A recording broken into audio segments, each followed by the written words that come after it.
অভ্যন্তরীণ কোন্দল ও নেতৃত্ব সংকটে অনিশ্চয়তার মুখে পড়েছে জুলাই গণ অভ্যুত্থানের অন্যতম দুই শক্তি বৈষম্য বিরোধী ছাত্র আন্দোলন এবং জাতীয় নাগরিক কমিটি।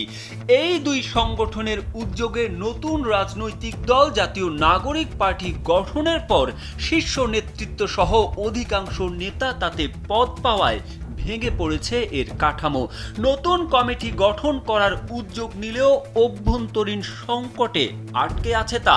তবে সাবেক সমন্বয়ক ও দায়িত্বশীলরা বলছেন, জুলাই অভ্যুত্থানের চেতনায় সিভিল পলিটিক্যাল প্ল্যাটফর্ম হিসেবে থাকবে এই দুই সংগঠন। দ্রুত পুনর্গঠন করা হবে এই দুই প্ল্যাটফর্ম। নতুন রাজনৈতিক দল আত্মপ্রকাশ করার পর কমিটি বিলুপ্ত করা হলেও শীর্ষ পদগুলো ফাঁকা রয়েছে বৈষম্য বিরোধী ছাত্র আন্দোলনের। নবাগত দল এনসিপিতে পদ পেয়েছেন আহ্বায়ক হাসনাত আব্দুল্লাহ, সদস্য সচিব আরিফ সোহেল এবং মুখ্য সংগঠক হান্নান মাসুদ সহ সংগঠনটির অনেকেই।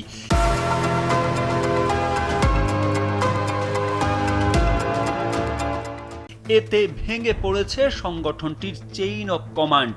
গেল 2 সপ্তাহে একাধিকবার কমিটি ঘোষণার চেষ্টা করা হলেও অভ্যন্তরীণ কোন্দলে তা করতে পারেনি নীতি নির্ধারকরা। জানা যায়, বৈষম্য বিরোধী ছাত্র আন্দোলনের কমিটি পুনর্গঠনের দায়িত্ব দেওয়া হয় সদ্য সাবেক সদস্য সচিব আরিফ সোহেলকে। তিনি একাধিকবার বসেও কমিটি চূড়ান্ত করতে পারেননি। জানা যায়, কমিটি ঘোষণাকে কেন্দ্র করে একাধিক ভাগে ভাগ হয়েছে সংগঠনটি। ঘটেছে হাতাহাতির মতো ঘটনা। আহ্বায়ক এবং সদস্য সচিব কে হবেন সেটা নির্ধারণ করা যায়নি।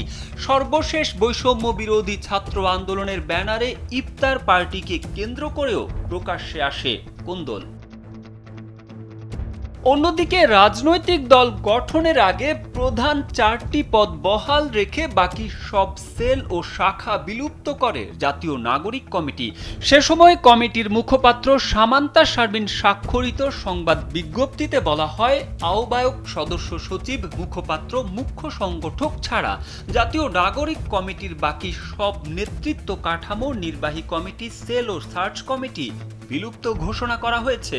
তবে দল গঠনের প্রায় 1 মাস পূর্ণ হতে চললেও এখনো নতুন কমিটি ঘোষণা করতে পারেনি সংগঠনটি। খোঁজ নিয়ে জানা যায়, অভ্যুত্থানের পরিচিত সব মুখ নতুন দল এনসিপিতে যুক্ত হওয়ায় নেতৃত্ব সংকট দেখা দিয়েছে। দ্বিতীয় সারির নেতাদের দিয়ে এই প্ল্যাটফর্ম গঠনের চেষ্টা করা হলেও এখনো চূড়ান্ত করতে পারেনি তারা।